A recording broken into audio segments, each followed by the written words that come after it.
حي على خير العمل حي على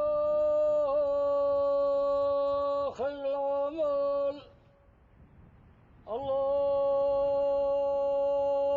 أكبر لا إله إلا الله.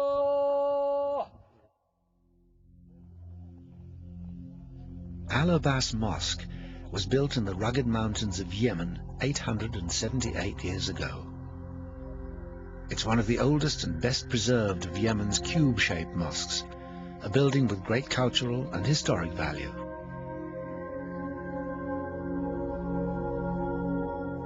There is a lot of mosques like that in Yemen, I mean cubicle mosque, with decors and that. But in the state of conservation, in the quality of these decors, I think this is really the best. The mosque lies on the site of a pre-Islamic temple. Although isolated, it's still used as a meeting place by local villagers, as it has been for over 1,000 years. Part of its uniqueness comes from Kufic inscriptions that reveal the exact date of its construction and the names of those who built it.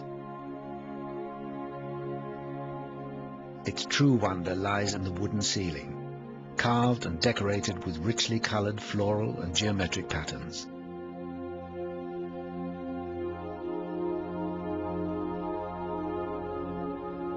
The 4 ceiling sections contain a series of inverted pyramids, one with stairs indicating the 7 layers of heaven.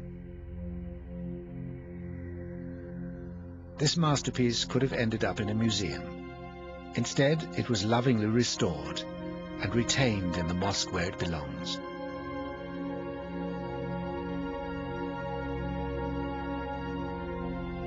The restoration project, established by the Yemeni government in 1985, brought together local and foreign experts and took over 3 years to complete. An emphasis was placed on traditional techniques, with modern technology used only for the cleaning and protection of the delicate wooden ceiling.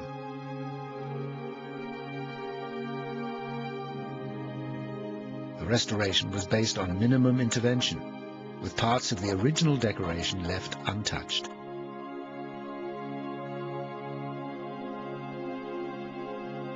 Externally, a traditional plaster called kadad was used to fix the roof. Earlier repairs to walls were removed and replaced with bricks that matched the originals. Al-Abbas Mosque is an active place of worship, not a dead relic, but a sacred site that still breathes with the culture of Yemen's people. The project revived traditional building practices and combined them with modern science, setting a new standard for restoration. Importantly, the integrity of the original building was retained, safeguarding a tiny monument of huge significance for future generations.